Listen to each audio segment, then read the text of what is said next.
Hello everyone, welcome to my channel. आज हम लोग रिलायबिलिटी को पढ़ेंगे। ठीक है, इसमें मैं आज रिलायबिलिटी के साथ साथ आपको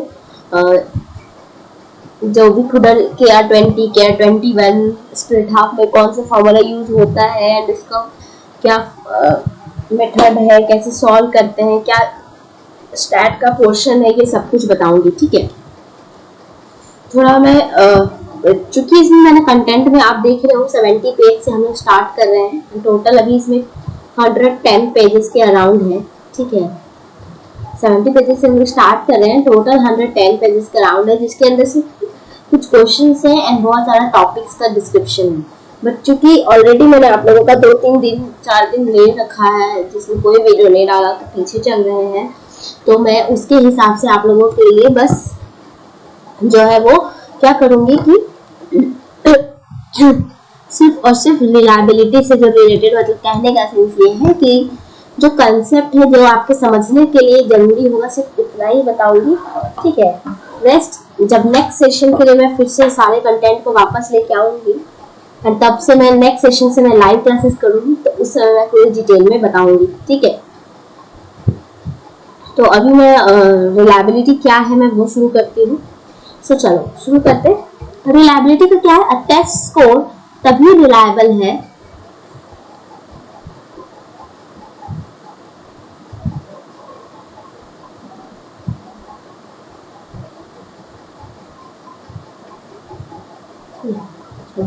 एक टेस्ट स्कोर जो है वो रिलायबल यानी विश्वसनीयता। ठीक है, विश्वसनीयता इसको बोलते हैं। ठीक है, विश्वसनीयता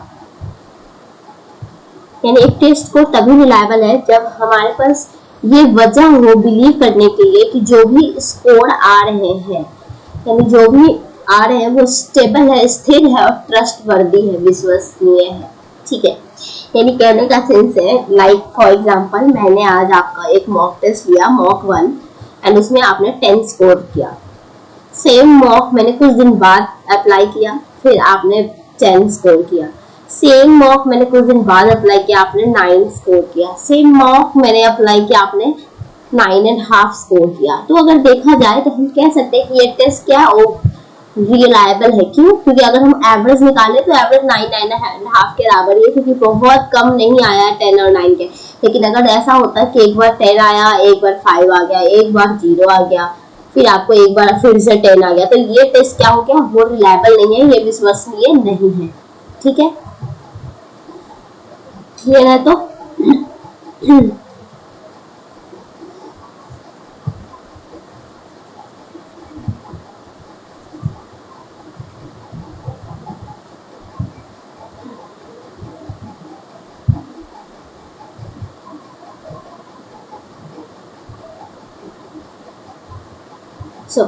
ठीक है, तो रिलायबिलिटी का मतलब क्या है? यानी अगर हम बोले कि स्टूडेंट के लेवल के अचीवमेंट को मेजर करना है, तो जरूरी नहीं कि हमको we hope that score would be similar on a different administrator using different scores with similar but not identical item or during a different time of the day। ठीक है, मतलब सीधी सी बात है, रिलायबिलिटी एंड विश्वसनीयता का मतलब यही है।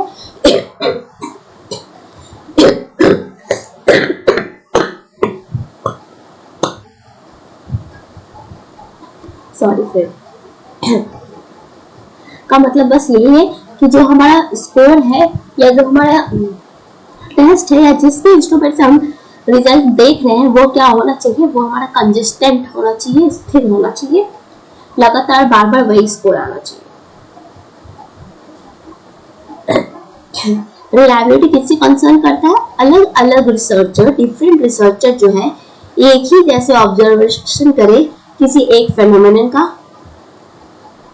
कब जब ऑब्जर्वेशन को सेम मेथड और प्रोसीजर से यूज किया जा रहा है, तो ये होता है रिलायबिलिटी। यानी रिलायबिलिटी क्या है? कंसिस्टेंसी, जिससे कि हम किसी के टेस्ट को मेजर कर सकते हैं कि वह क्या मेजर कर रहा है। ठीक है, यानी कंसिस्टेंसी ऑफ स्कोर। ठीक है, यानी कि अगर हम बात करें तो वैलिडिटी मैंने जो पढ़ाया उसमें हम क्या देख रहे थे? एक्यूरेसी। और रिलायबिलिटी के लिए क्या देखेंगे? कंसिस्टेंसी। यानी VA वैलिडिटी का कोड वर्ड क्या है? A एक्यूरेसी, और RC रिलायबिलिटी का क्या कोड वर्ड है? Consistency, RC। ठीक है,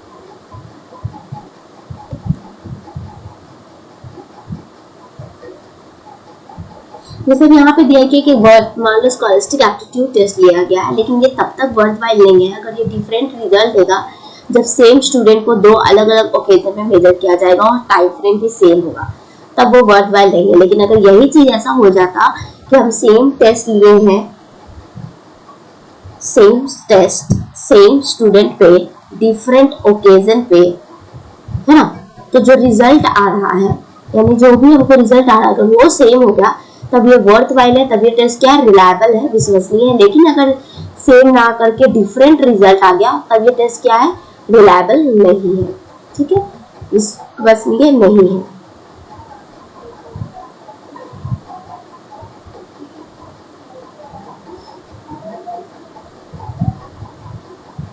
क्लियर है? तो ये इतना काफी है आप लोगों को विश्वसनीयता क्या है क्या नहीं बताने के लिए।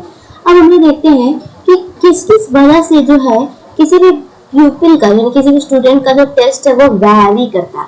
तो सबसे पहला ट्रेट इंस्टेबिलिटी, यानी गुण में जो स्थिरता होती है, यानी कैरेक्टरिस्टिक, जो कैरेक्टरिस्टिक हम मापना चाहते हैं, मेजर करना चाहते हैं, वो हो सकता है समय के साथ बदल जाए। तो सबसे पहला ये लिखना, सिर्फ कीवर्ड लिखो हेडलाइन कि किसकी वजह से स्कोर जो वैरी करता है। तो सबसे पहले क्या है, ट्रेट इंस्टेबिलिटी। दूसरा क्या है, एडमिनिस्ट्रेटिव एरर।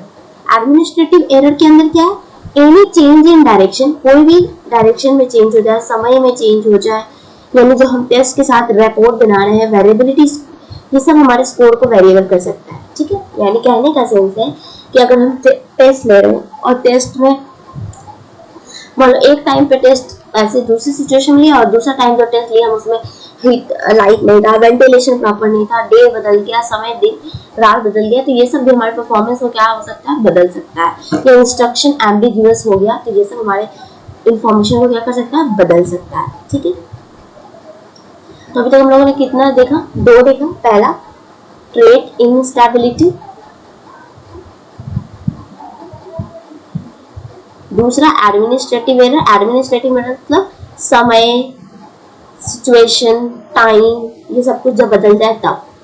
नेक्स्ट है स्कोरिंग एरर, यानी कि हमारा जो स्कोर होता है उसमें जब एरर आती है, त्रुटि होती है, तो वो क्या है, inaccuracies in scoring a test paper will affect the scores. The scoring procedure may be a source of error. Objectivity and precise scoring procedure enhance consistency, whereas subjectivity and vague scoring instruction depress it. Friends, सीधी सी बात है, मान लो मैंने आज आपका test लिया, ठीक है, और कल जो है मैंने टेस्ट लिया, और जब टेस्ट लिया कल, आज मार्क्स दिया तो आपको आया 50, ठीक है।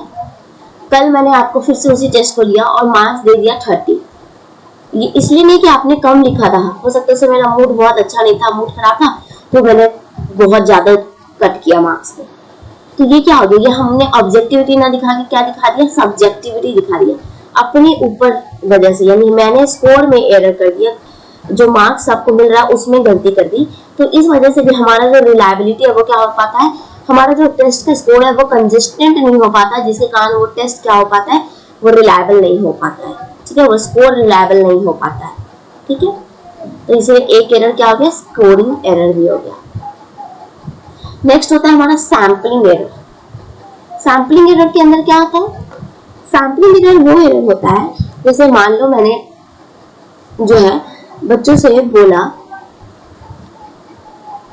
कि बच्चे कितना जो है 50, हाँ वेल स्टूडेंट हो, 50 स्टेट के कैपिटल्स को हम पूछने वाले, टेस्ट होगा जिसमें हम 50 स्टेट्स के बारे में के जो भी कैपिटल होंगे मालूम हम पूछने वाले, ठीक है। और मैंने उसमें क्या कर दिया, बोला था 50 पढ़ लेंगे, ठीक है, और मैंने बस 5 ही पूछा। हो सकता है इन 50 में कोई बच्चा ऐसा होगा जो सिर्फ 45 पढ़ के गया होगा और वो 5 छोड़ के गया होगा, और वही 5 मैंने पूछ दिया, और जब वही 5 मैंने पूछ दिया, यानी सैंपल में मैंने बस इसी 5 को रखा जो आप पढ़ के नहीं गए थे, तो आपका स्कोर क्या हो जाएगा, 0। लेकिन अगर हो सकता है तो मैं इन 45 में से पूछती तो आपका स्कोर 100 में 100 आता। या हो सकता है कोई ऐसा हो जो ये 45 छोड़ के गया हो और सिर्फ यही 5 पढ़ के गया हो, तो उसको भी क्या आ जाएगा, 100। यानी इस तरह से हमारा स्कोर क्या हो गया, रिलायबल हो गया नहीं। क्यों, क्योंकि उसी में मैंने 50 का दिया था, कुछ क्वेश्चंस करेक्ट हो गए, जिनको 40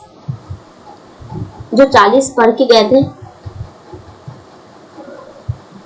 उनसे वो 5 क्वेश्चन गलत हो गए और जो 40 पढ़ के नहीं गए थे, जो सिर्फ 5 ही पढ़ के गए थे, उनसे वो 5 सही हो गए।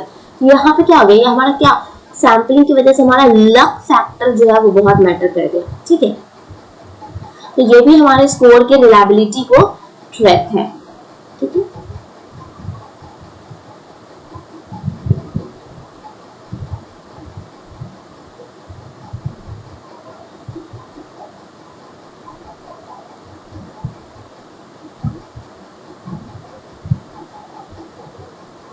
नेक्स्ट है इंडिविजुअल जिसको हम मेजर कर रहे हैं, वो भी एक एरर का सोर्स हो सकता है, जैसे कि उसका हेल्थ, उसका मोटिवेशन, उसका डिग्री ऑफ फैटिग यानी परेशानी, गुड और बैड लक इन गेसिंग, ये सब इसके स्कोर में वेरिएबिलिटी ला सकते हैं। ठीक है फ्रेंड्स, अभी तक हम लोग जो भी पढ़ रहे हैं वो क्या पढ़ रहे हैं कि रिलायबिलिटी के अंदर जो भी हमारा जो स्कोर वैरी करता है वो किस किस वजह से वैरी करता है। ठीक है, पहला कंसेप्ट हम लोगों ने पढ़ा कि रिलायबिलिटी होता क्या है, तो वो तो हम जान के विश्वसनीयता यानी कंसिस्टेंसी, हमारे स्कोर में कंसिस्टेंसी रहेगा।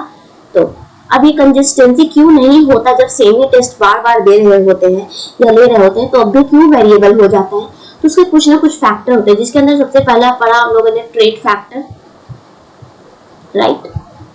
दूसरा हम लोगों ने पढ़ा एडमिनिस्ट्रेटिव एरर, एडमिनिस्ट्रेटिव यानी जो हमारा एडमिनिस्ट्रेशन है, टाइम बदल गया, सिचुएशन बदल गया, दिन में ले रहे थे एक बार, दूसरा टेस्ट रात में ले लिए, वेंटिलेशन प्रॉपर नहीं था, हीट नहीं था। ठीक है, फिर तीसरा हम लोग ने किया स्कोरिंग एरर, जहां पे हम सब्जेक्टिविटी दिखाने लगे। फिर चौथा हम लोगों ने क्या किया, सैम्पलिंग एरर, जहां हम सैंपल ही ऐसा उठा रहे हैं जिसमें लक मैटर कर गया, अगर लक अच्छा है तो ठीक है, नहीं तो फिर गलत कर गए, राइट।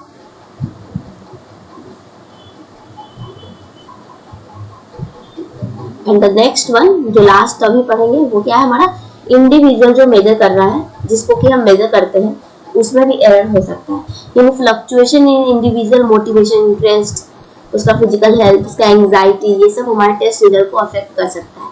लाइक फॉर एग्जांपल, सबसे बेस्ट एग्जांपल अभी मैं अपना देती हूँ। ठीक है, मैंने जैसे मान लो कल एक स्टूडेंट मेरे से फिलोसफी का क्वेश्चन पूछ रही थी एंड वो मुझसे मोस्टली पूछते रहती है। ठीक है, जब वो मुझसे पूछ रही थी, इसके पहले उसने मुझसे जब भी पूछा मैंने उसको बहुत अच्छे से सारे ऑप्शंस का एक्सप्लेनेशन एवरीथिंग दिया, बट कल वो मुझसे पूछ रही थी सेम वो क्वेश्चन, आई थिंक उसने पहले भी मुझसे पूछा था, बट कल वो मुझसे सेम क्वेश्चन पूछ रही थी एंड ऑनेस्टली मुझे उस समय समझ नहीं आ रहा था कि इसका क्या होगा, आंसर नहीं होगा।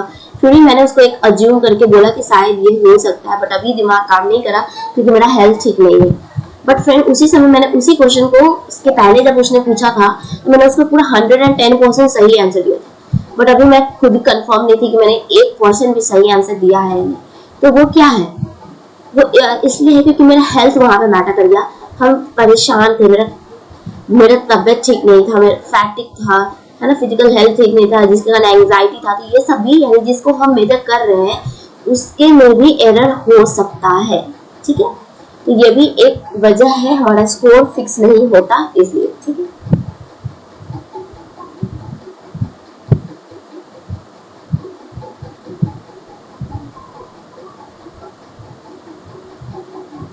और ये भी हो सकता है कभी कभी कि जो हम टेस्ट दे रहे, कभी कभी ऐसा होता है ना कि हम जैसे मॉक टेस्ट में हम कभी कभी जो है टेस्ट सही दे लेते हैं, और कभी कभी हम मॉक टेस्ट में क्या करते हैं, गेस कर लेते हैं और सही हो जाता है, और कभी कभी वही गेसिंग जो है गलत हो जाता है।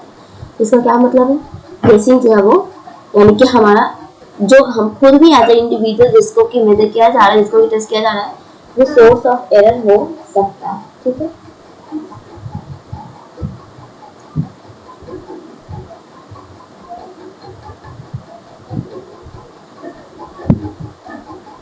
आई होप आप लोगों को इतना क्लियर होगा। कहीं भी कोई डाउट हो एंड थोड़ा सा आवाज में प्रॉब्लम हो तो सॉरी। नेक्स्ट बात करते हैं हम लोग, ये इंपॉर्टेंट पॉइंट है फ्रेंड्स, इसको ध्यान से समझना, इसमें सब कुछ लिखना नहीं, बस मैं जो बोलूंगी। हम लोग बार बार एरर एरर एरर की बात कर रहे हैं, वैलिडिटी में भी मैंने एरर की बात की थी और रिलायबिलिटी में भी एरर की बात कर रही है, पर ये एरर है क्या। ठीक है,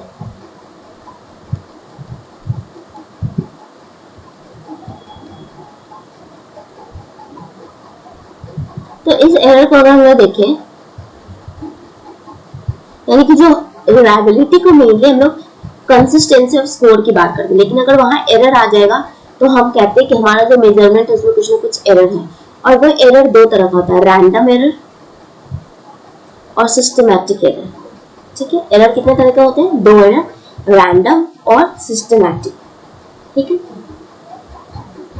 रैंडम एरर और सिस्टमैटिक एरर। ठीक है,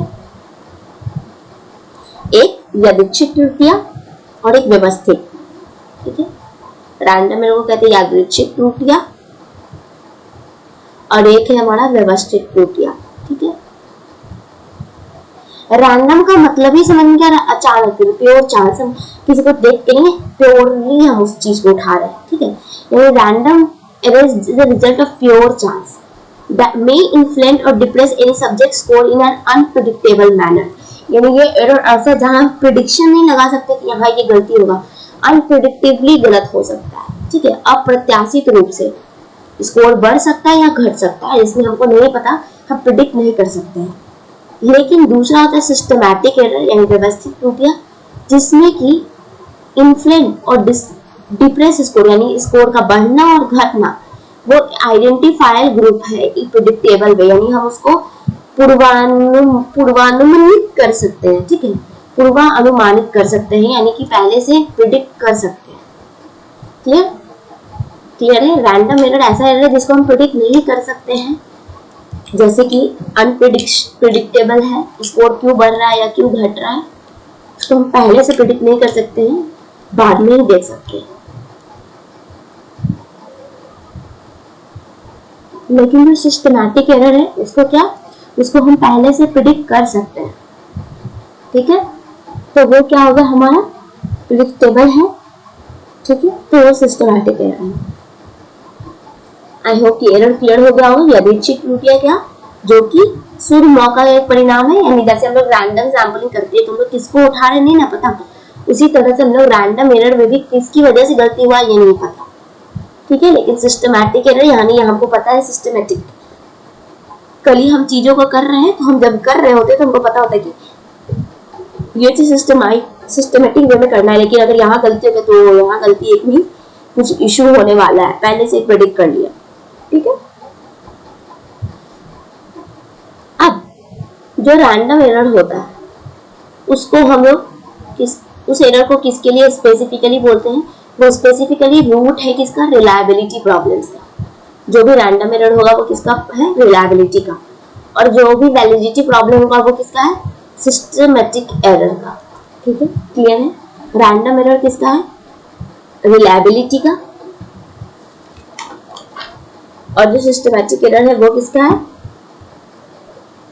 वैलिडिटी का। ठीक है, हमारे यहाँ हिंदी में भी लिखा है व्यवस्थित त्रुटियां वैधता समस्याओं का जड़ है और यादृच्छिक त्रुटियां विश्वसनीयता समस्याओं की जड़ है।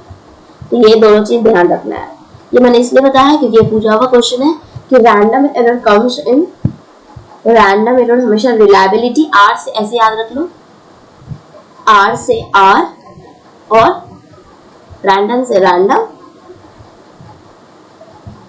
और सिस्टमैटिक से V, S V R R, R square S V, ऐसे भी कर सकते हो, R square S V, random reliability और सिस्टमैटिक वेरिएबल वैलिडिटी। ठीक है, क्लियर है?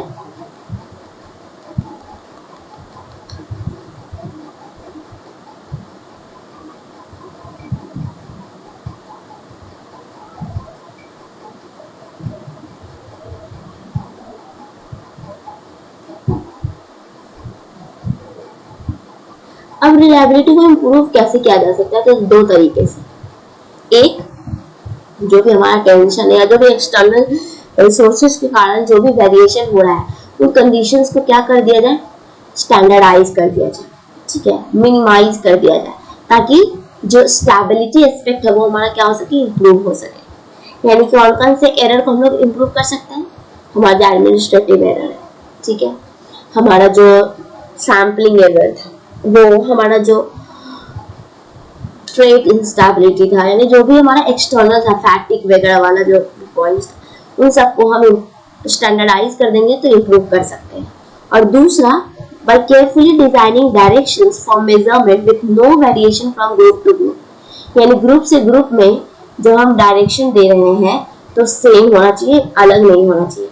Using trained and motivated person to conduct the research and also by broadening the sample of atoms used to improve equivalence aspect. Clear? यानी जो sample लोग 50 question बोले थे पूछेंगे और पूछे सिर्फ 5, तो उसको ब्रॉडन करना, उसको ज्यादा करो ताकि हर एक एस्पेक्ट चुना है. तो हो सकता है 10 क्वेश्चन पूछा तो हो सकता है 5 क्वेश्चन ऐसा हो जाए जो सब पढ़ के गए हो और 5 क्वेश्चन ऐसा हो जो किसी ने नहीं पढ़ा हो. तो उसके बेसिस पे हम रिलायबिलिटी को एक हद तक सही कर सकते हैं, इम्प्रूव कर सकते हैं. क्लियर? यानी दो तरीका, एक डायरेक्शन जो है वो एकदम वेरिएबल नहीं होना चाहिए और दूसरा जो भी हमारा कंडीशंस है उसको क्या कर दे, स्टैंडर्डाइज कर दे. ठीक है?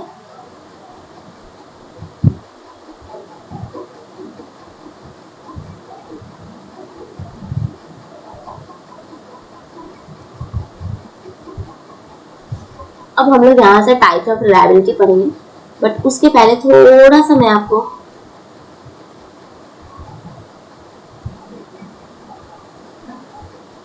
रिकॉल करा देती हूँ कीवर्ड्स के साथ सब कुछ. हमने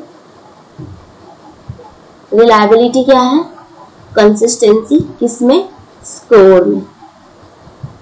कब, डिफरेंट ओकेजन पे, या तो सेम पर्सन पे या डिफरेंट पर्सन पे. ठीक है? पर स्कोर क्या होना चाहिए, कंसिस्टेंट. फाइन. रिलायबिलिटी के कुछ कुछ एरर्स होते हैं, फैक्टर्स होते हैं, जैसे कि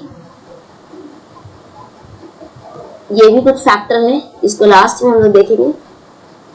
सबसे पहला ट्रेड इंस्टेबिलिटी, दूसरा था हमारा एडमिनिस्ट्रेटिव एरर जहां वेंटिलेशन इन सब की बात की गई थी. फिर स्कोरिंग था, हम लोग सब्जेक्टिविटी दिखा देते हैं, वस्तुनिष्ठ हो जाते हैं, वस्तुनिष्ठ कर रहे हैं, व्यक्तित्व हो जाते हैं, व्यक्तिगत भेदभाव करने लगते हैं. फिर सैम्पलिंग एरर, सैम्पलिंग जो है छोटा सा चुनते हैं, नमूना जिसको बोल रहे हैं, नमूना में जो त्रुटि होने लगती है.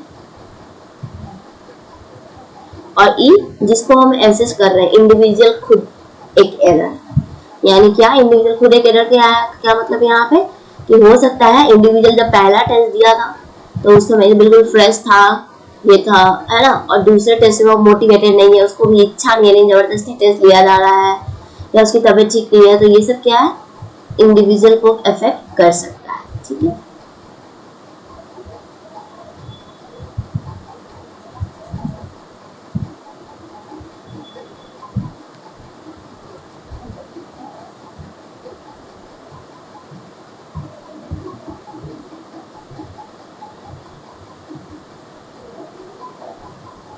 अब आज हम लोग रिलायबिलिटी कोएफिशिएंट देख लेते हैं.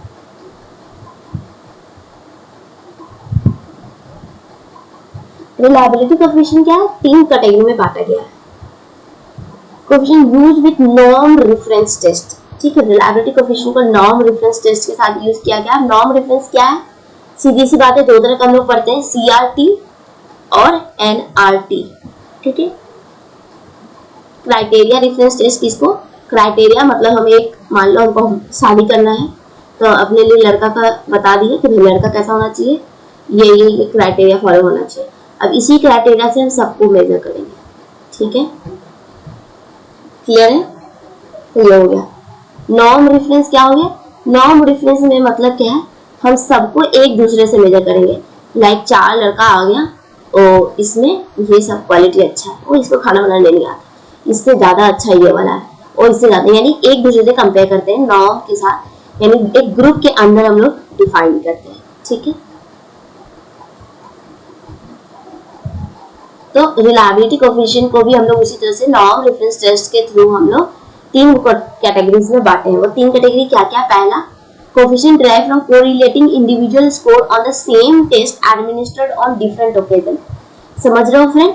यानी कोएफिशिएंट, रिलायबिलिटी का जो कोएफिशिएंट है, गुणांक है, उसको हम लोग कोरिलेट किए गए, सहसंबंध किए गए, किससे, हर एक इंडिविजुअल के स्कोर से, उनके जो मार्क्स आए उनसे. कब, उस सेम टेस्ट को जब लिया गया सबसे अलग अलग ओकेजन पे, अलग अलग घटना पे, तो उसको क्या कहते हैं, टेस्ट रिटेस्ट. इसके बारे में आगे पढ़ेंगे. दूसरा यानी टेस्ट रिटेस्ट यानी परीक्षण पुनर्परीक्षण विधि। दूसरा coefficient derive from correlating individual score on different sets of equivalent items यानी इक्विवेलेंट फॉर्म्स कोएफिशिएंट। ठीक है, यानी कोएफिशिएंट जो डिराइव होता है फ्रॉम कोरिलेटिंग इंडिविजुअल स्कोर। अब यहाँ पे क्या स्कोर तो अगेन जो हम लोग संबंध बना रहे हैं इंडिविजुअल के स्कोर का है, लेकिन कब डिफरेंट सेट अलग अलग सेट होगा और आइटम कैसे होंगे इक्विवेलेंट होंगे। ठीक है, समान होंगे, प्राप्त इक्विवेलेंट होंगे आइटम। ठीक है, और इसको कहते हैं इक्विवेलेंट फॉर्म। और तीसरा जो है वो है coefficient based on the relationship among score derive from individual items और subset of items within a test. समझ रहे हो ना फ्रेंड्स? देखो यहाँ पे साफ साफ कीवर्ड ये दोनों का ऐसे ही पकड़ लो, टेस्ट रिटेस्ट और इक्विवेलेंट फॉर्म में बोल रहा है अलग अलग टेस्ट लेंगे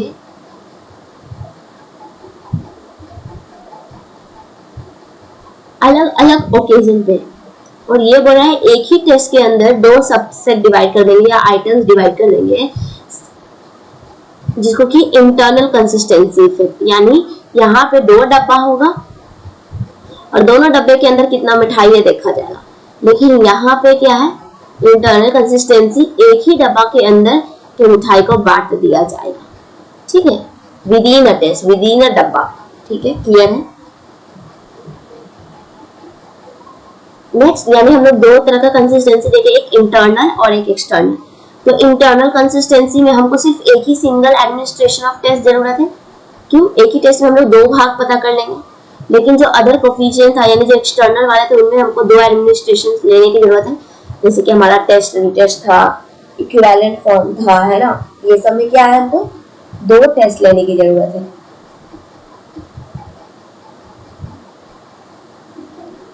लेकिन इंटरनल कंसिस्टेंसी में हम लोग एक ही टेस्ट ले सकते हैं।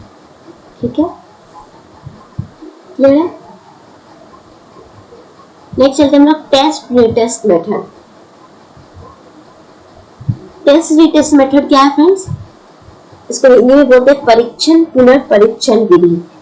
ठीक है, सीधा सा इसको मैं ऐसे समझाती हूँ, इसका मैं कीवर्ड्स को अंडरलाइन कर दूंगी जिसको आपको लिखना है। नेम दे लो टेस्ट रिटेस्ट मेथड, जिसका कीवर्ड है मेजर्स ऑफ स्टेबिलिटी। इसमें हम लोग क्या करते हैं, एक ही टेस्ट को दो twice the same group with in time interval of several minute और सेवरल आवर और सेवरल डे और सेवरल ईयर।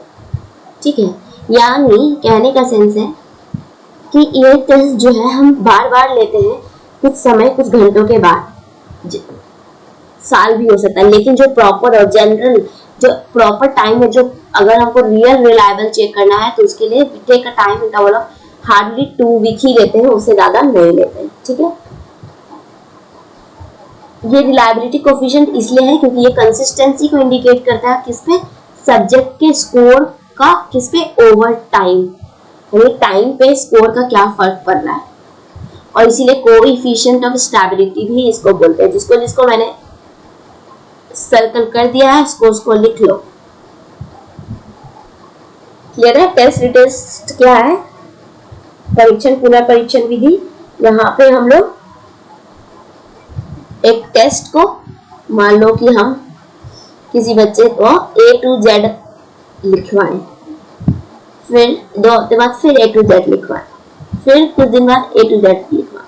ये क्या कर रहे हैं, हम टेस्ट ले रहे हैं आफ्टर टाइम इंटरवल के बाद। तो इस टाइम इंटरवल पे जो हमारा स्कोर आ रहा है ना, ओकेजन भी डिफरेंट है, टाइम भी डिफरेंट है, बस टेस्ट क्या है, सेम टेस्ट, ये ध्यान रखना, सेम टेस्ट सेम ग्रुप, बस ओकेजन डिफरेंट है।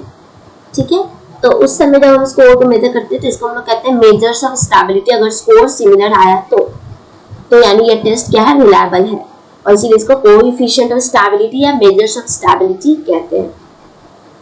इसका लिमिटेशन क्या हो सकता है, यानी इस टेस्ट में लिमिटेशन क्या कर सकता है जिसके कारण हमारा स्कोर रिलायबल नहीं होगा?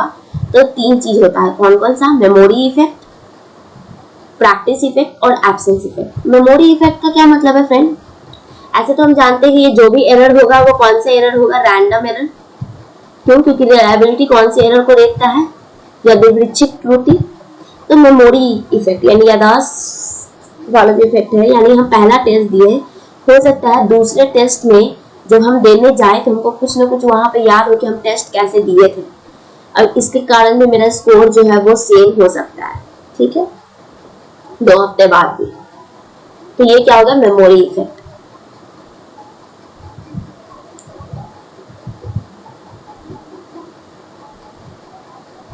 दूसरा क्या है, प्रैक्टिस इफेक्ट। प्रैक्टिस इफेक्ट का मतलब है फिर हम टेस्ट एक बार दिए, फिर दिए, फिर दिए, बार बार। अगर मान लो मैं बोलती हूँ कि प्रीवियस क्वेश्चन बार बार करो, क्यों? पहली बार जब हम टेस्ट देते हैं प्रीवियस क्वेश्चन तो 100 में 10 सही होता है, फिर दूसरी बार देते हैं तो 100 में 12 सही होता है, फिर देते हैं तो 100 में 20 सही होने लगता है, फिर देते हैं तो 100 में 22 सही होने लगता है। ये क्या है, धीरे धीरे वो जो पहला 10 क्वेश्चन था वो अब कभी गलत नहीं होता, क्योंकि वो टेस्ट रीटेस्ट के मेथड से हम प्रैक्टिस करने सीखने लगते हैं, और वो इफेक्ट आ जाता है जिसके कारण जो है हम रियल रिलायबल स्कोर नहीं देख पाते हैं। इसीलिए टेस्ट रिटेस्ट मेथड में जो प्रैक्टिस इफेक्ट है उसको अज्यूम नहीं किया जाता है, देखा जाता है कि ये इफेक्ट ना लगे। ठीक है, अज्यूम करके चलते हैं कि यहाँ पे ना प्रैक्टिस इफेक्ट लगा है और ना ही मेमोरी इफेक्ट लगा है। ठीक है, और अगर ये दोनों इफेक्ट आ गया तो हमारा रिलायबिलिटी क्या हो जाएगा, लोअर हो जाएगा। ठीक है, यहाँ लिखा भी है लोअरिंग द रिलायबिलिटी। अगर इंटरवल ऑफ टाइम भी छोटा होगा तो मेमोरी इफेक्ट आएगा, यानी याददाश्त तुरंत हमको पहचानना देगा। मान लो आज पीवाईक्यू किए, कल फिर से करने जाओगे तो कहीं ना कहीं आपको वो चीजें तुरंत याद हो सकता है। ठीक है,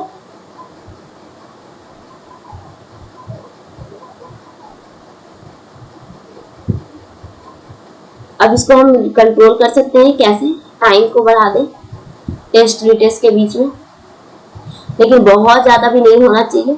ठीक है,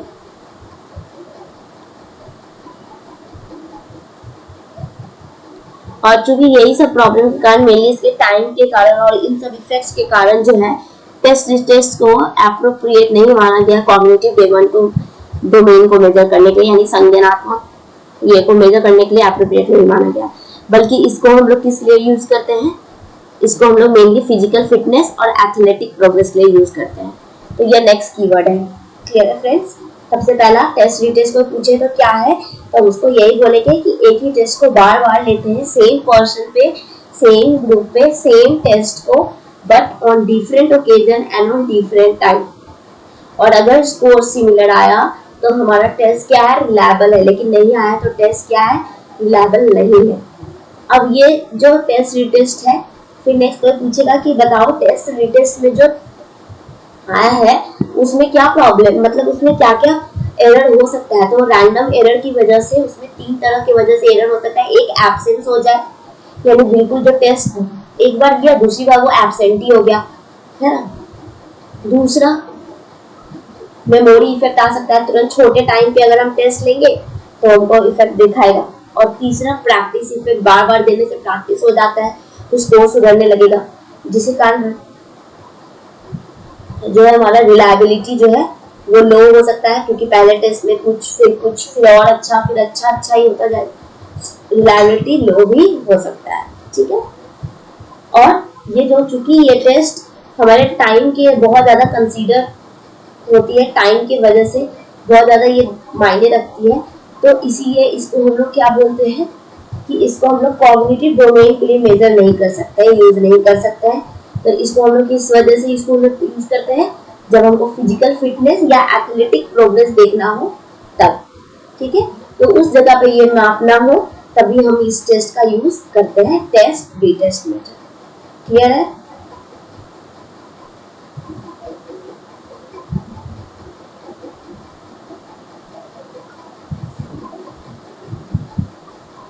नेक्स्ट चलते हैं equivalent forms reliability. Equivalent forms reliability क्या होता है? इक्विवेलेंट फॉर्म्स जो रिलायबिलिटी है, हम लोग इसकी बात करेंगे तो इसको हम लोग हिंदी में बोलते हैं सामान्य प्रारूप विधि। ठीक है, सामान्य प्रारूप विधि।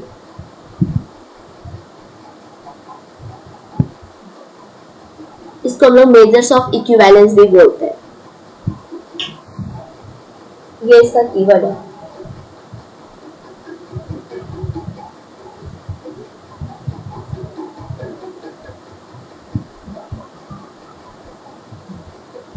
मेजर्स ऑफ इक्विवेलेंस, ठीक है, ये अप्लाई करता है टू इक्वल और parallel form of the test to the same group in close time gap.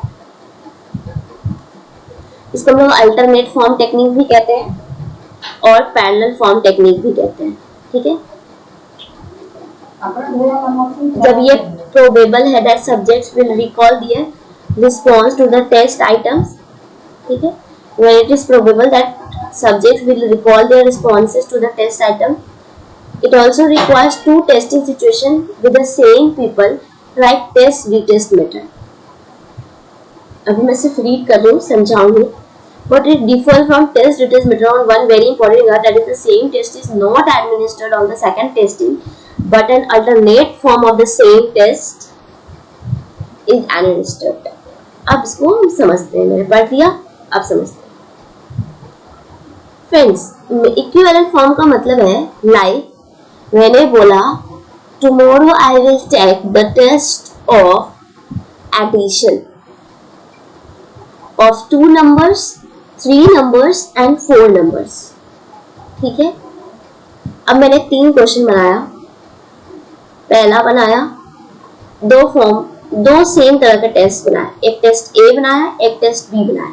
Test ए में मैंने पहला क्वेश्चन दिया 1+1, दूसरा क्वेश्चन दिया 22+22, तीसरा क्वेश्चन दिया 232+232 और चौथा क्वेश्चन दिया 244+2445. तो अब देखो मैंने टेस्ट में 2 नंबर के एडिशन को भी दिया, 3 नंबर के एडिशन को भी दिया, 4 नंबर के एडिशन को भी दिया. अब टेस्ट बी में भी मैंने क्या किया, सेम काम किया, एक टेस्ट बना दिया. अब इसी इक्विवेलेंसी में, इसी के बेसिस पे मैंने टेस्ट बी में भी सेम काम किया. पहले क्या किया, 23+23 यानी 2 नंबर का टेस्ट का क्वेश्चन दे दिया. 243+243 3 नंबर का भी सम दे दिया और 2445+2447 ये भी दे दिया.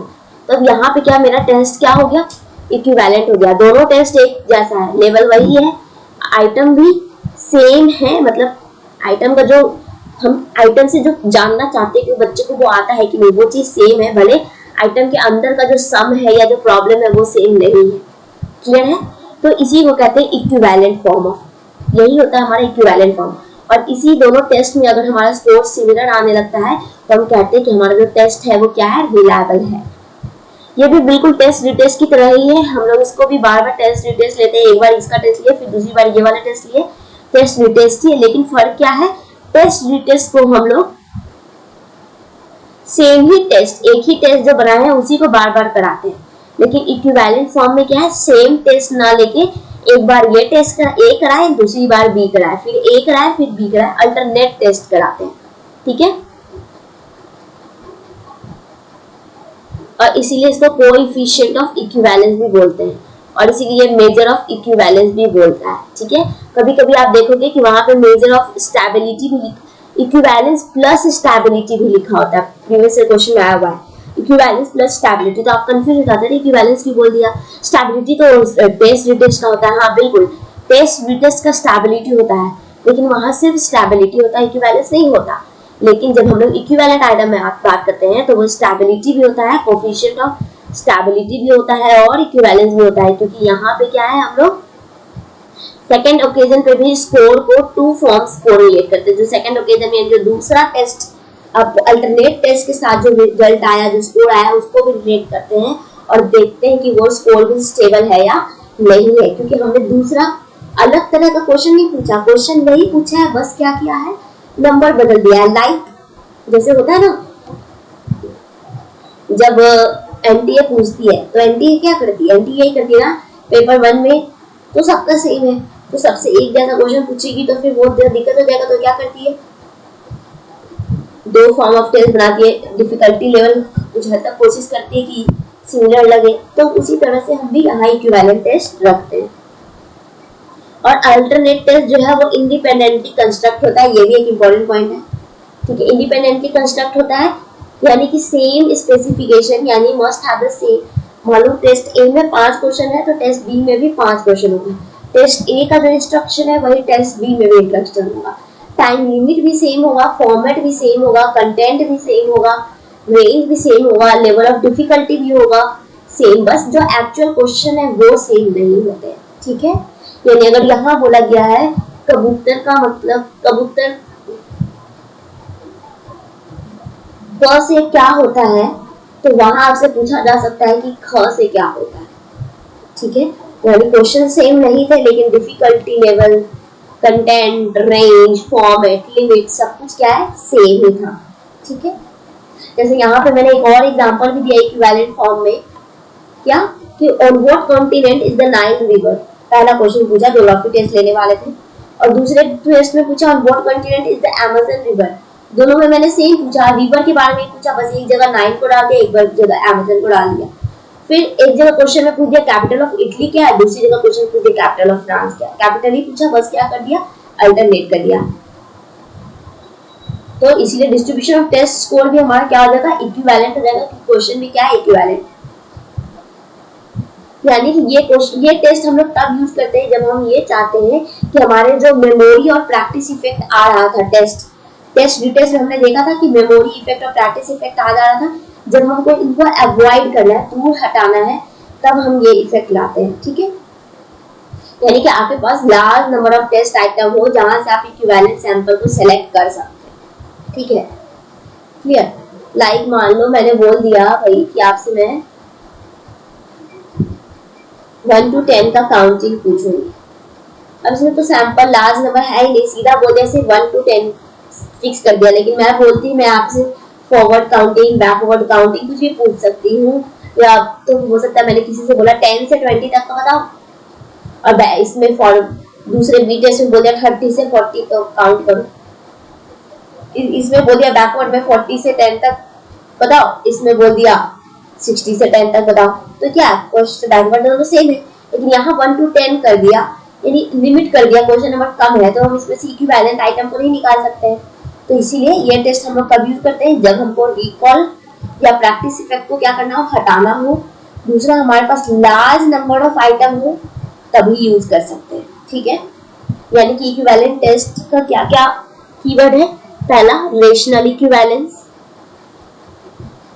या फिर coefficient of equivalence and stability. Clear है, तो ये सारा कुछ हमारा इसके अंदर आता है। ठीक है,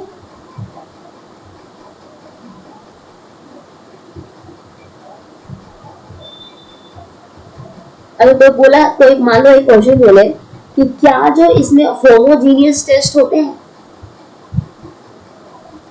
तो आप बोलोगे, अगर बोल दे क्या every aspect is homogeneous in equivalent test, तो बोलोगे नो। व्हाई? क्योंकि यहाँ पे हर कुछ होमोजीनियस होगा, कंटेंट, फॉर्मेट, टाइम, एवरीथिंग, लेकिन आखिरकार आखिरी में आते हुए जो हमारा क्वेश्चन पैटर्न होगा या जो क्वेश्चन होगा वो सेम नहीं हो सकता है। ठीक है, तो इसीलिए इसको क्या बोलते हैं हम लोग, इक्विवेलेंट फॉर्म और टेस्ट बोलते हैं। क्लियर है, आप लोगों को ये क्लियर हो गया होगा। इसको हम लोग किस लिए यूज करते हैं ये भी देख लो। जैसे हम लोग टेस्ट रिटेस्ट को फिजिकल टेस्ट के लिए यूज करते थे, उसी तरह से इक्विवेलेंट टेस्ट को हम लोग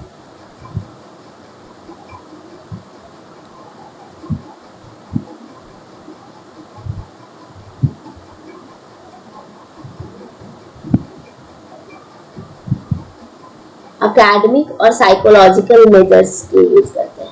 ठीक है, जब हमको किसी का एकेडमिक देखना हो तो इसीलिए देखते हो test A, test B, set A, set B, set C आता है सीबीएसई वगैरह में भी, तो वहां पे हम लोग इक्विवेलेंट फॉर्म यूज करते हैं।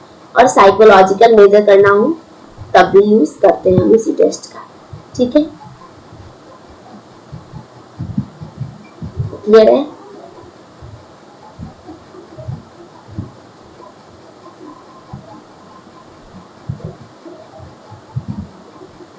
आई होप आप लोगों को क्लियर हो गया होगा ये चीज।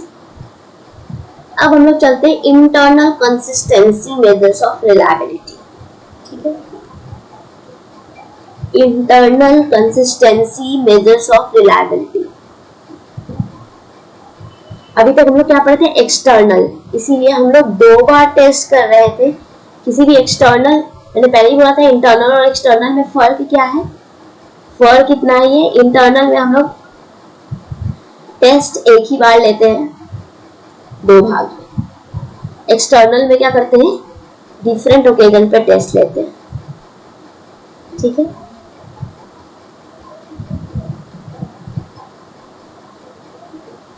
यहाँ पे हम लोग आइटम को देखते हैं कि क्या जितना भी item use, internal consistency measures में हम लोग ये देखते हैं कि जितने भी आइटम हम लोग यूज किए हैं क्या वो सही सेम चीज मेजर कर रहा है, और इसीलिए इसको इंटरनल कंसिस्टेंसी प्रोसीजर करते हैं। और ये सिर्फ एक एडमिनिस्ट्रेशन यानी सिर्फ एक ही बार ये टेस्ट को लेने की जरूरत होती है, ठीक है। क्योंकि इसी टेस्ट, मान लो हमने 100 क्वेश्चन बनाया, इस 100 क्वेश्चन के अंदर 100 आइटम को टेस्ट करना है, तो हमने 2 भाग में बांट दिया, 50-50 आइटम, और एक ही बार में टेस्ट लिया अलग-अलग 50-50 आइटम का। तो ये क्या हो गया, सिंगल एडमिनिस्ट्रेशन में हमने टेस्ट कर लिया कि क्या सारे आइटम जो है वो वही मेजर कर रहे हैं, सेम चीज जो हम चाहते हैं, ठीक है। तो इंटरनल कंसिस्टेंसी के अंदर सबसे पहला मेथड आता है स्प्लिट हाफ मेथड। सबसे पहला क्या आता है, स्प्लिट हाफ मेथड। अब यहाँ से फ्रेंड समझना बहुत जरूरी है, इसके पहले तक थियोरेटिकल पार्ट था, ठीक है, कोई न्यूमेरिकल यहाँ तक नहीं था, सिर्फ समझना था। मैंने एग्जांपल दे के दोनों को समझा दिया, टेस्ट रिटेस्ट कीवर्ड कौन कौन से थे सबको लिखा दिया। अब जो ये स्प्लिट हाफ है ये इंपॉर्टेंट है क्योंकि यहाँ से आपका न्यूमेरिकल भी शुरू हो जाता है, ठीक है। और पूछता है कि इस मेथड के लिए हम कौन सा फॉर्मूला यूज करते हैं। तो ये जो स्प्लिट हाफ मेथड है किसको मेजर करेगा, इंटरनल कंसिस्टेंसी को। और पूछे टेस्ट रिटेस्ट किसको मेजर करता है, तो स्टेबिलिटी को। कोई पूछे इक्विवेलेंस किसको मेजर करता है, या पैरेलल फॉर्म किसको मेजर करता है, तो इक्विवेलेंस को और स्टेबिलिटी दोनों। और फिर कोई पूछे स्प्लिट हाफ किसको मेजर करता है, तो इंटरनल कंसिस्टेंसी को, ठीक है। जो स्प्लिट हाफ है इसमें हम लोग कुछ नहीं करते, इसमें जो भी हम टेस्ट का स्ट्रक्चर होता है इसको 2 भाग में बांट देते हैं और टेस्ट को अप्लाई करते हैं वंस, और स्कोर करते हैं दोनों इक्विवेलेंट हाफ ऑफ टेस्ट। यानी ऑड आइटम, अगर मान लो मैंने 100 आइटम का टेस्ट बनाया तो 50 इवन एंड 50 ऑड नंबर्स के ले लिए टेस्ट, इनको अप्लाई करवा लिया और इनके स्कोर्स को मेजर कर लिया। अब इनके जो स्कोर्स आए इनका कोरिलेशन निकालते हैं दोनों टेस्ट के हाफ के बीच में, किसके थ्रू, स्पीयरमैन ब्राउन फॉर्मूला के थ्रू, ताकि हम इस रिलायबिलिटी के टेस्ट को मेजर कर सके। क्लियर है, स्पीयरमैन ब्राउन फॉर्मूला यूज करते हैं हम लोग स्प्लिट हाफ मेथड को मेजर करने के लिए। भाई किसको यूज करते हैं, स्पीयरमैन ब्राउन फॉर्मूला को यूज करते हैं for measuring split half method, ठीक है। स्प्लिट हाफ क्या है, एक टेस्ट है, इसको 2 भाग में बांट करके इन दोनों का हम कोरिलेशंस निकालते हैं, किसके थ्रू, हाफ ऑफ टेस्ट का पहले स्कोर निकाल लिए, उसके बाद हम इसका स्पीयरमैन ब्राउन फॉर्मूला से इस पूरे होल टेस्ट का रिलायबिलिटी मेजर किया। और इंटरनल कंसिस्टेंसी का को मेजर करने के लिए सबसे सिंपल प्रोसीजर स्प्लिट हाफ ही होता है। इसमें हम आर्टिफिशियली टेस्ट को क्या करते हैं, 2 भाग में बांट देते हैं, इंडिविजुअल स्कोर्स को कोरिलेट करते हैं 2 हाफ के बेसिस पे, और रिसर्चर जो एडमिनिस्टर करता है टेस्ट को to a group and later divides the item into 2 halfs, obtain the score for each individual on the 2 half, और फिर हर एक इंडिविजुअल से दोनों हाफ पे स्कोर ऑब्टेन कर लेता है और तब कोफिशिएंट ऑफ कोरिलेशन निकालता है। और ये जो स्प्लिट हाफ रिलायबिलिटी कोफिशिएंट है ये कोफिशिएंट ऑफ इक्विवेलेंस की तरह है, यानी इक्विवेलेंट वाला जो निकाला था उसकी तरह है, क्योंकि ये फ्लक्चुएशन दिखाता है एक सैंपल से दूसरे सैंपल में। यानी अगर हर सब्जेक्ट का जो पोजीशन है दोनों हाफ में सिमिलर हो गया तो टेस्ट क्या बहुत ज्यादा रिलायबल है। लिटिल कंसिस्टेंसी यानी कि बहुत कम कंसिस्टेंसी है तो रिलायबिलिटी क्या हो गया, लो हो गया। यानी स्थिरता कम है तो रिलायबिलिटी लो है, और स्थिरता ज्यादा है तो रिलायबिलिटी क्या है, हाई है।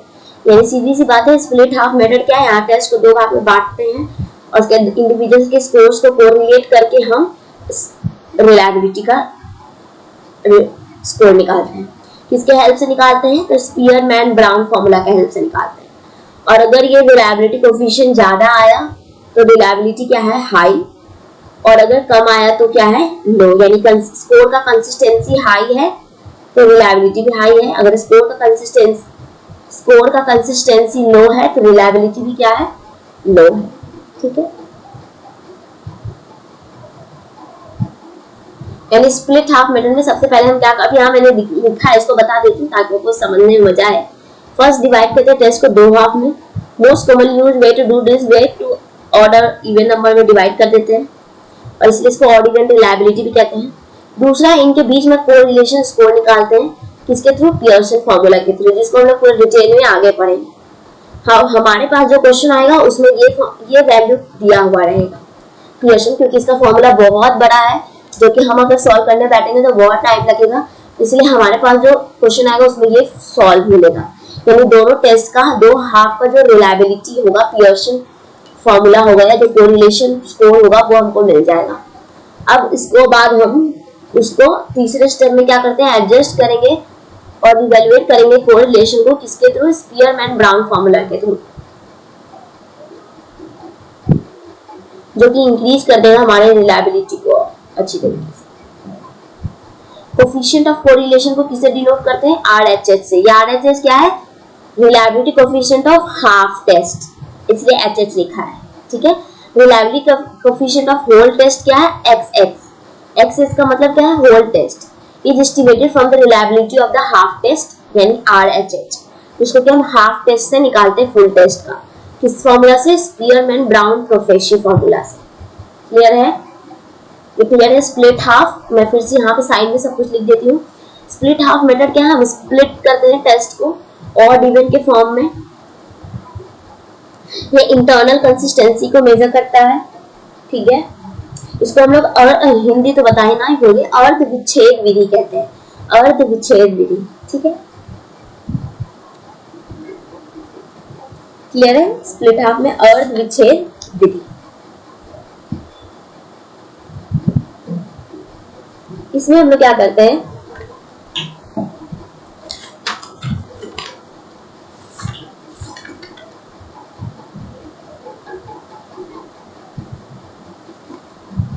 जो दो कोरिलेशन, दो स्कोर, हाफ ऑफ टेस्ट का स्कोर आया, इसको हम लोग कोरिलेट करते हैं पियर्सन कोरिलेशन के हेल्प से, और उस कोरिलेशन का जो भी फॉर्मूला आता है उससे हम लोग whole reliability Spearman Brown prophecy use करके निकालते हैं। ठीक है, तो अब एक और चीज बताओ फ्रेंड्स, क्या रिलायबिलिटी कभी नेगेटिव हो सकता है? नहीं हो सकता है। क्यों नहीं हो सकता है? क्योंकि यहाँ पे हम लोग उसी सेम स्कोर का self correlation of the test लेते हैं। टेस्ट का खुद ही के टेस्ट, उसी टेस्ट का कोरिलेट करके निकालते हैं, सेल्फ कोरिलेशन करते हैं टेस्ट का, उसी टेस्ट को उसी टेस्ट के साथ, इसीलिए नेगेटिव नहीं आता। यानी मान लो अगर पहला टेस्ट का भी वैल्यू नेगेटिव आया, दूसरा का भी टेस्ट नेगेटिव आया, तो उसको कोरिलेट करेंगे तो नेगेटिव तो पॉजिटिव ही होगा। क्लियर है? तो इसीलिए क्या हो जाता है, ये सेल्फ कोरिलेशन में कभी नेगेटिव नहीं होता है। ठीक है, self correlation of the test होता है। अब स्पीयरमैन ब्राउन प्रोफेसी फॉर्मूला है क्या? तो ये है, reliability of the total test is equal to 2 into RHH, यानी reliability of the half test upon 1 plus RHH। ये कब है फ्रेंड? जब हमको क्वेश्चन में कुछ नहीं दिया हुआ हो, क्वेश्चन में सीधा दिया हो कि हम कोरिलेशन कोफिशिएंट निकाल चुके हैं, कुछ वैल्यू निकाल चुके हैं कोरिलेशन कोफिशिएंट, सिर्फ आपको क्या करना है, कैलकुलेट करके हमको बताओ कि रिलायबिलिटी कोफिशिएंट क्या होगा, है ना? यानी हमको सिर्फ क्या बताना है, उसको एस्टिमेट करके बताना है कि रिलायबिलिटी जो है वो क्या होगा। क्लियर?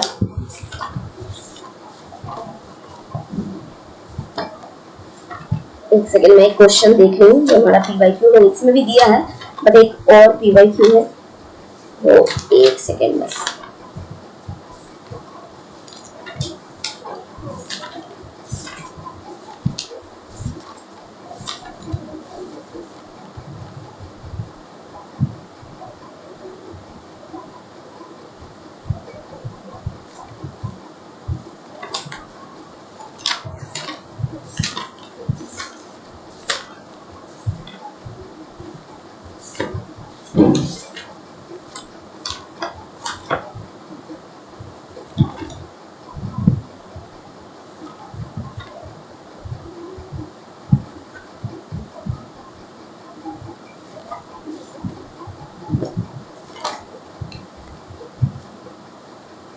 थोड़ा वो मुझे जाने, ठीक है। कहीं कहीं आप इसी फॉर्मूला को ऐसे भी लिखा हुआ देख सकते हो कि reliability of full test is equals to 2 into ROE। OE का मतलब यहाँ क्या, odd even, upon 1 plus ROE, ठीक है। यानी अगर हमसे क्वेश्चन बोल रहे हैं कि if we find a correlation of 0.32 between two odd even test या between two half of a test, तो estimated reliability of the entire test would be, clear है, estimated reliability of entire test would be. तो उस case में हम क्या करते हैं, उस केस में हम लोग जो है इसी फॉर्मूला का यूज करते हैं। तो मान लो जैसे यहाँ क्वेश्चन दिया है, coefficient of 0.65 between two half of a test, estimated reliability of entire test would be. तो फॉर्मूला पुट करो, हमको क्या दिया हुआ है, कोरिलेशन कोफिशिएंट। ये हमेशा याद रखना फ्रेंड्स, ये वाला जो ROE है वो क्या है, कोरिलेशन कोफिशिएंट है, जो कि आपको सॉल्व करके देगा। क्योंकि स्प्लिट हाफ में हम दो टेस्ट का, दो अलग अलग हाफ जो टेस्ट आता है इनका स्कोर निकालते हैं, उसके बाद इनके बीच का कोरिलेशन कोफिशिएंट निकालते हैं, ठीक है। और उस कोरिलेशन कोफिशिएंट से हम फिर रिलायबिलिटी निकालते हैं। तो ये कोफिशिएंट कितना दिया, 0.65, तो यहाँ पुट करते हैं RTT equals to 2 into 0.65 plus 1 plus 0.65, ये कितना हो जाएगा, 2 5 10, 2 6 12 13, 1.30 अपॉन 1.65, राइट, यही होगा। आप लोग भी सॉल्व करो साथ साथ।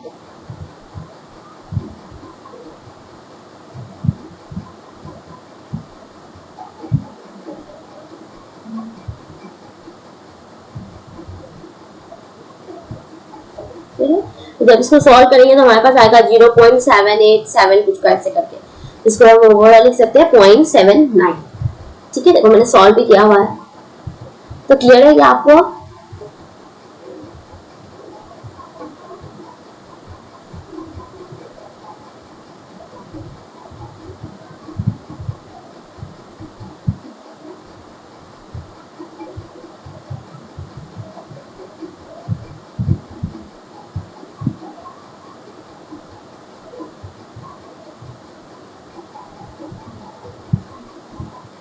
इरेज कर देती हूँ। तो आपको ये वाला फॉर्मूला समझने में आपको दिक्कत है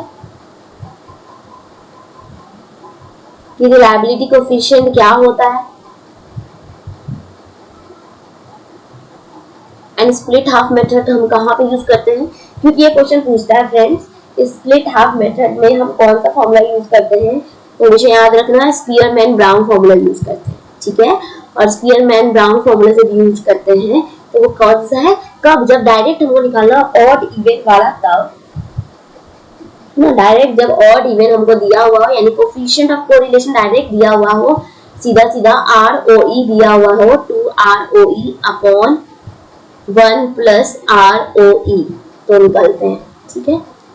सिर्फ यही एक फॉर्मूला नहीं होता, ये तो हमारा क्या हो गया, ये जो हमारा फॉर्मूला हो गया क्या बोलते हैं इसको, स्पीयरमैन ब्राउन फॉर्मूला हो गया, जो कि हम लोग बेसिक यानी सीधा कोरिलेशन निकाल दिया गया है। हमको कुछ भी नहीं बताया गया कितना आइटम था, क्या था, सीधा बोल दिया गया कि एक टेस्ट है उसको हाफ कर दिया गया था और उस हाफ का जो कोरिलेशन कोफिशिएंट था वो कितना था, 0.65 था। तो बताओ कि उसका रिलायबिलिटी कोफिशिएंट कितना होगा। तो हम हाफ टेस्ट जहां ही बोला और कोरिलेशन कोफिशिएंट बोला, हम समझ गए कि हमको ये वाला फॉर्मूला यूज करना है। पर अभी आगे और देखते हैं, एक क्वेश्चन और है, इसको भी बताओ if the correlation of the total score, अब ध्यान से सुनना, if the correlation of the total score on the odd numbered items with total score of the even number items is 0.80। Friends ये क्वेश्चन देखो थोड़ा डिफरेंट लग रहा है, क्या बोल रहा है, अगर कोरिलेशन ऑफ टोटल स्कोर जो है ऑड नंबर आइटम का और इवन नंबर आइटम के बीच में जो टोटल कोरिलेशन स्कोर आया है वो कितना है, 0.80 है, यानी ये कौन सा वैल्यू दिया हुआ है हमको, ये ऑड इवन का जो कोरिलेशन आया है। तो estimated reliability of whole test क्या होगा, पूरे टेस्ट का एस्टिमेटेड रिलायबिलिटी क्या होगा, ये पूछा है, ठीक है। तो इसको आप लोग खुद से सॉल्व करो। पहले देखो क्वेश्चन में क्या दिया हुआ है, क्वेश्चन में हमको दिया हुआ है ROE ऑड इवन का कोरिलेशन दिया हुआ है कितना 0.80। हमसे क्या पूछा है RTT, तो सीधा निकाल लो 2ROE अपॉन 1 प्लस ROE, यानी 2 इंटू 0.80 अपॉन 1 प्लस 0.80। सॉल्व करो और बताओ।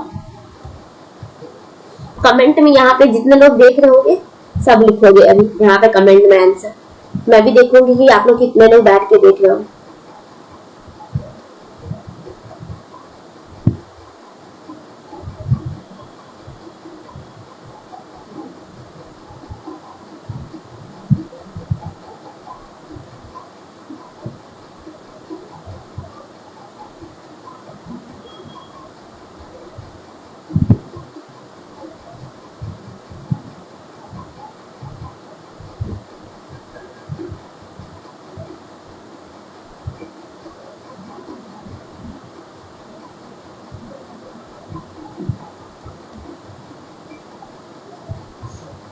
तो यहाँ पे कितना होगा 0 पॉइंट छूट गया, ठीक है 0.89 होगा।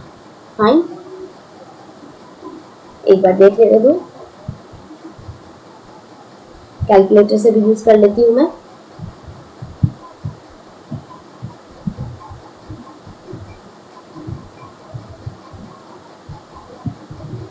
हाँ ठीक है 0.8888 समथिंग आ रहा है, तो राउंड ऑफ करके क्या हो गया हमारा 0.89। क्लियर है? तो ये भी फॉर्मूला आई थिंक सबको क्लियर हो गया होगा, कोई दिक्कत इसमें?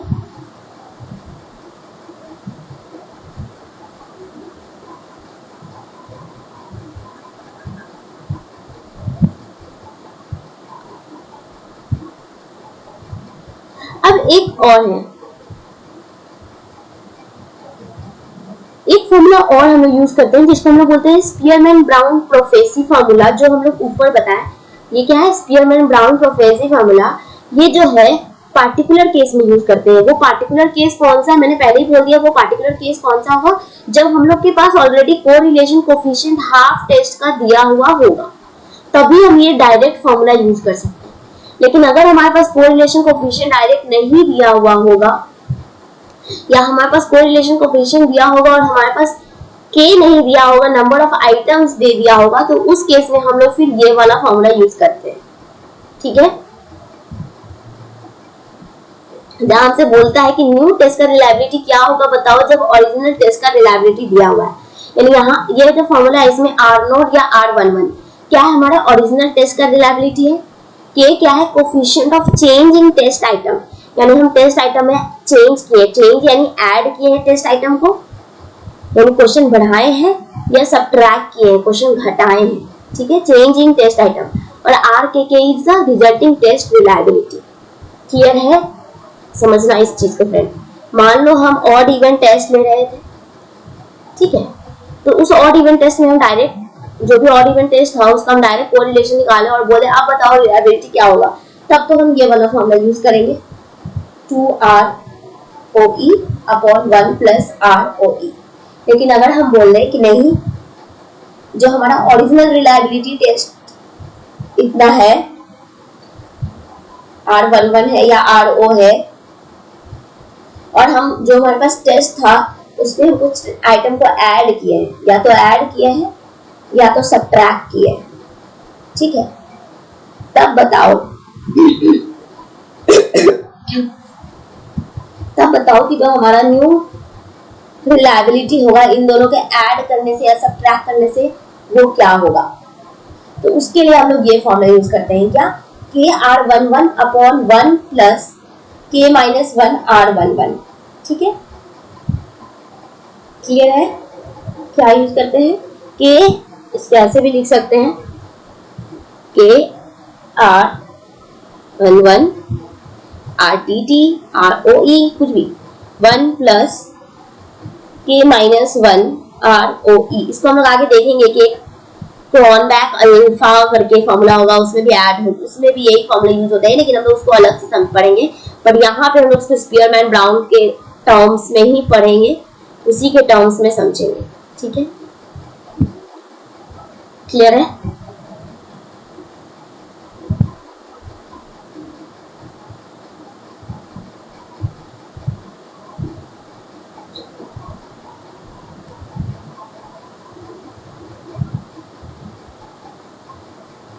फ्रेंड्स मैं चलो ये यहाँ तक बता देती हूँ।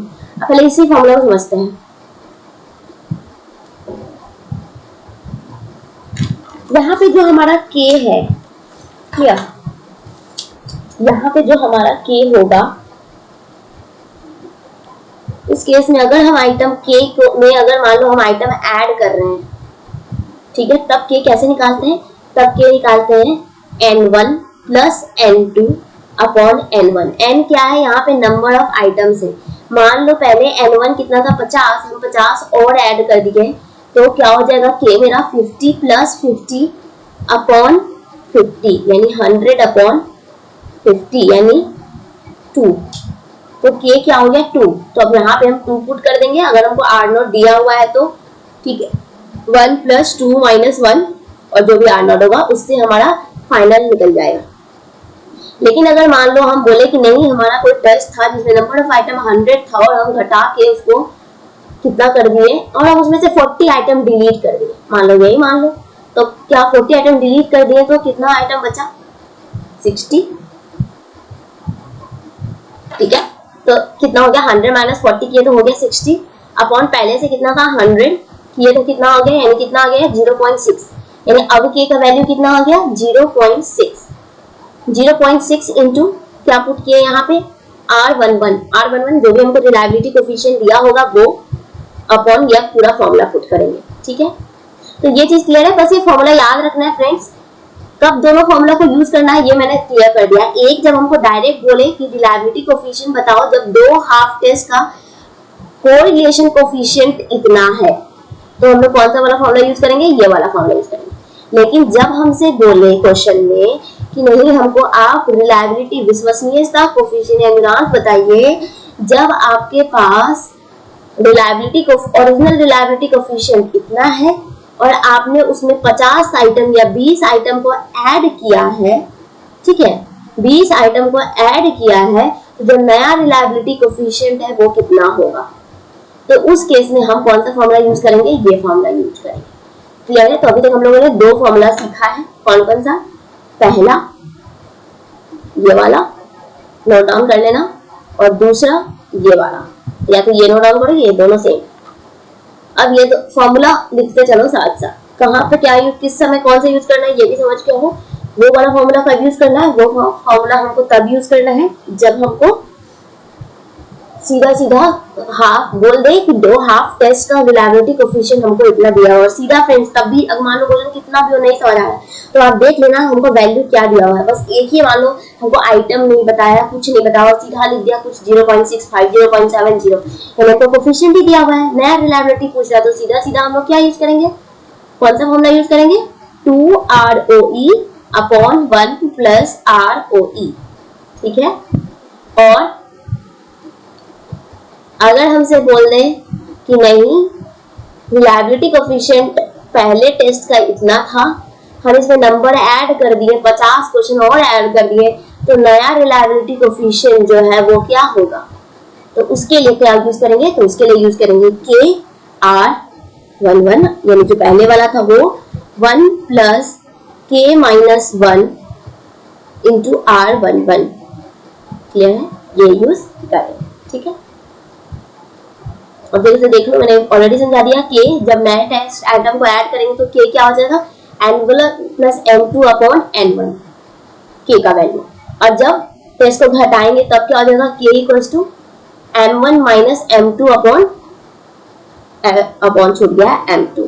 ठीक है, m1 minus m2 upon m2। क्यों m1? क्यों यहाँ पे? क्योंकि हम घटाए हैं, तो पहले टेस्ट 100 था, घटाने पे टेस्ट क्या होगा? 50।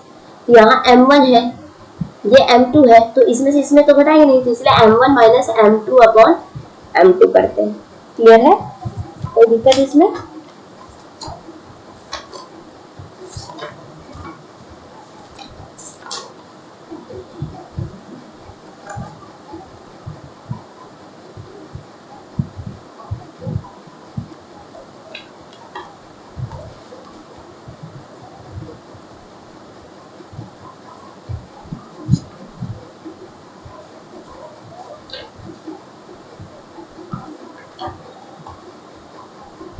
अब पहला क्वेश्चन एक देखते हैं। एक एक क्वेश्चन करते हैं सिर्फ, ठीक है। नेक्स्ट क्वेश्चन मैं आपको होमवर्क में दूंगी और कल एक्सप्लेन करूंगी, ताकि आप पहले इस क्वेश्चन से खुद से एक बार ट्राई करके आए। सिर्फ एक क्वेश्चन है, ये क्वेश्चन समझाती हूँ। क्या बोल रहे हैं, 100 आइटम है, ठीक है। Test has a reliability coefficient of 0.60, ठीक है। 100 आइटम है, रिलायबिलिटी कोफिशिएंट कितना है, 0.60। If the number of item in the test is reduced to half, number of item in the test क्या हो गया, reduced to half, the new reliability coefficient would be, तो जो नया reliability coefficient होगा वो क्या होगा, ठीक है। तो आ जाओ, अब यहाँ आप बोल सकते हो आइटम दिया हुआ है, हाफ बोल दिया, यानी 100 से कहाँ ले गया इसको, आधा कितना होगा, 50 में ले गया, यानी 100 के निकाल लेते पहले, 100 माइनस 50 अपॉन कितना 100, तो कितना आया हमारा 50 अपॉन 100, तो कितना हो गया, ये जीरो कट गया तो 0.5 हो गया, ठीक है। के आ गया हमारे 0.5। अब यहाँ पे पुट करते हैं फॉर्मूला पे। फॉर्मूला क्या था हमारा, नया वाला रिलायबिलिटी के लिए आर के इक्वल्स टू के कितना आया 0.5 इंटू R11 कितना दिया 0.60, ठीक है, अपॉन 1 प्लस के माइनस 1, तो के कितना है 0.5 माइनस 1 इंटू R11, तो कितना दिया हुआ है 0.60, ठीक है।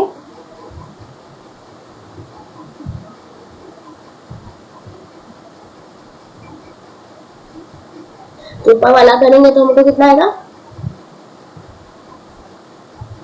0.3 आएगा, क्योंकि 0.5 इंटू 0.60 करके देखो आपको 3 आएगा, ठीक है।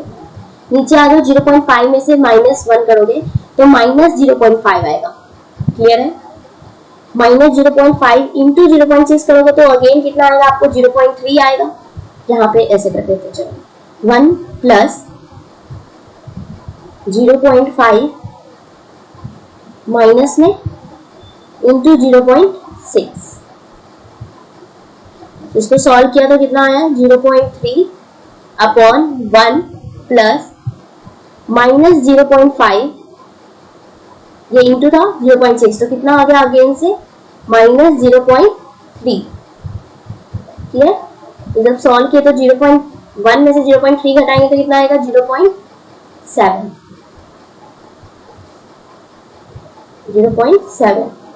तो सॉल्व करेंगे तो कितना होगा 0.42, तो हमारा आंसर क्या हो गया 0.42, क्लियर है। कोई दिक्कत इसमें, एक बार फिर से मैं इसको समझा देती हूँ, सिर्फ हमको क्वेश्चन समझना है फ्रेंड, उसके बाद सॉल्यूशन एंड सॉल्व सब आपको खुद करना है। सिर्फ क्वेश्चन समझना है, फॉर्मूला कौन सा यूज करना बस ये देखना है। इसको मैं फिर से बता देती हूँ,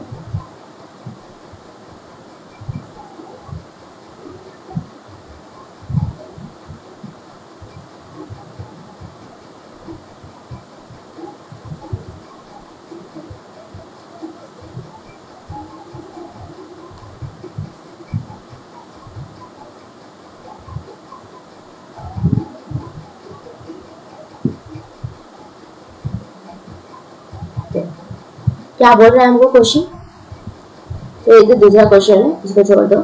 हम लोग को ये क्वेश्चन क्या बोल रहा है, एक 100 आइटम का टेस्ट है, ठीक है। 100 आइटम ऑब्जेक्टिव टेस्ट है जिसका रिलायबिलिटी कोएफिशिएंट कितना है 0.60। अगर सिर्फ इतना ही दे देता और ये लिख देता 100 item objective test has a half test reliability, मान लो यहाँ लिख देता has a half test reliability coefficient 0.60, तो calculate the reliability, तब हम क्या यूज करते हैं 2ROE वाला। लेकिन हमको क्या बोल दिया if the number of item in the test is reduced to half, यानी आइटम टेस्ट को हम हाफ में रिड्यूस कर दिए, तब न्यू रिलायबिलिटी कोएफिशिएंट क्या होगा। तो उस केस में हम कौन सा फॉर्मूला यूज करेंगे उस केस में हम यूज करेंगे KRO1 वाला।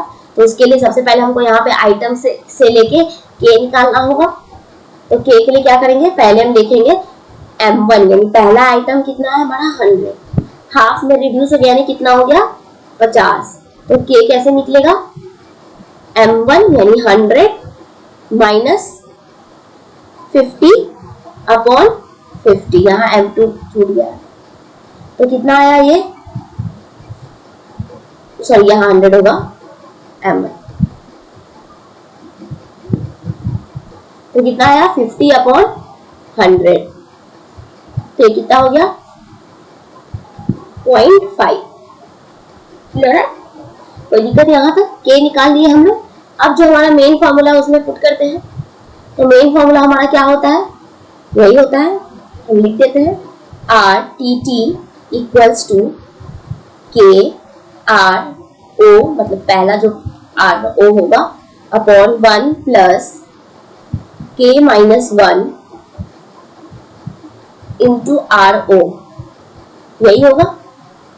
पुट करते हैं वैल्यू, K निकाल चुके हैं कितना 0.5, RO कितना दिया हुआ है देखो 0.60,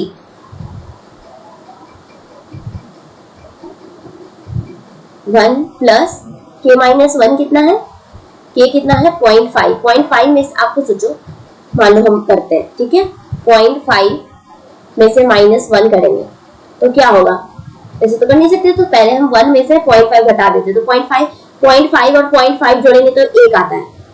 दूसरी तरह से 0.5 में से 1 हटाएंगे तो माइनस में आएगा, तो माइनस कितना आएगा 0.5 इंटू 0.60।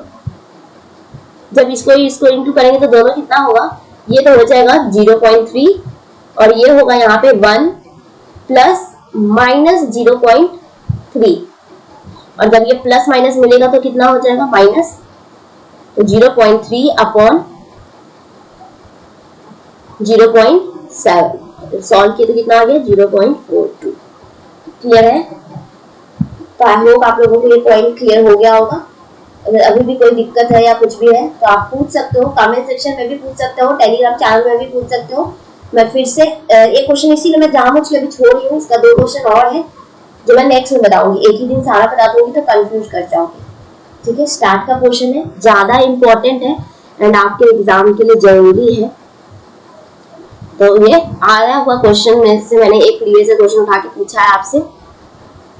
ठीक है, नेक्स्ट कल हम लोग ये भी देखेंगे और क्वेश्चन को प्रैक्टिस करेंगे। ये क्वेश्चन है, ठीक है, आप चाहो तो क्वेश्चन का स्क्रीनशॉट लेके खुद से ट्राई कर सकते हो सॉल्व करने का। ठीक है, और अब इसी क्वेश्चन में आप चाहो तो क्वेश्चन को बढ़ा चढ़ा के खुद एक्सचेंज करके कर सकते हो। 20 है, 80 है, 40 60 कर दो, 60 80 कर दो, इस तरह से मतलब 60 40 कर दो, कुछ भी करके खुद से क्वेश्चन कर सकते हो। एक क्वेश्चन, दूसरा क्वेश्चन करेंगे, उसके बाद हम लोग KR20 KR21 देखेंगे कल की क्लास में। KR20 कब यूज करते हैं उससे रिलेटेड क्वेश्चंस को सॉल्व करेंगे। KR21 कब यूज करते हैं उससे रिलेटेड क्वेश्चंस को सॉल्व करेंगे। फिर क्रॉनबैक अल्फा, इससे कोफिशिएंट अल्फा जिसको भी क्रॉनबैक अल्फा भी बोलते हैं, इससे रिलेटेड भी क्वेश्चंस को हम लोग सॉल्व करेंगे। ठीक है, सो अगर फ्रेंड्स वीडियो अच्छा लगा तो लाइक करना। एक बार जल्दी से हम लोग दोनों फॉर्मूला स्पीयरमैन ब्राउन को रिकॉल कर लेते हैं। पहला फॉर्मूला क्या है, जब सिर्फ रिलायबिलिटी कोफिशिएंट दिया हुआ है तो 2ROE अपॉन 1 प्लस ROE, और दूसरा क्या है, जब आइटम ऐड ऑन करना है तो KR11 upon 1 plus K minus 1 R11। ठीक है, ये स्पीयरमैन का पार्टिकुलर फॉर्मूला है, पार्टिकुलर केस में यूज होगा। कौन से केस में, जब सीधा सीधा हमको हाफ टेस्ट का रिलायबिलिटी कोफिशिएंट दिया हुआ है। और ये जनरल फॉर्मूला कब यूज करेंगे, जब हमको आइटम दिया हुआ है और पुराना रिलायबिलिटी दिया हुआ है, नया निकालना है। ठीक है, सो अगर वीडियो पसंद आता है तो लाइक करो, शेयर करो, सब्सक्राइब करो, जरूर लाइक करना फ्रेंड्स आज स्टार्ट के वीडियो में। ठीक है,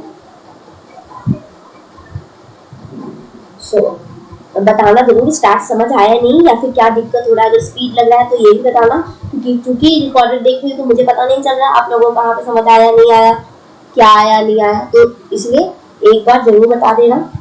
ठीक है, फिर उसके हिसाब से जो नेक्स्ट वीडियो लाऊंगी ताकि पूरे रिजर्वेशन में जो इम्पोर्टेंट है वो आप लोग सीख सको। ठीक है, okay, so thank you and have a nice day.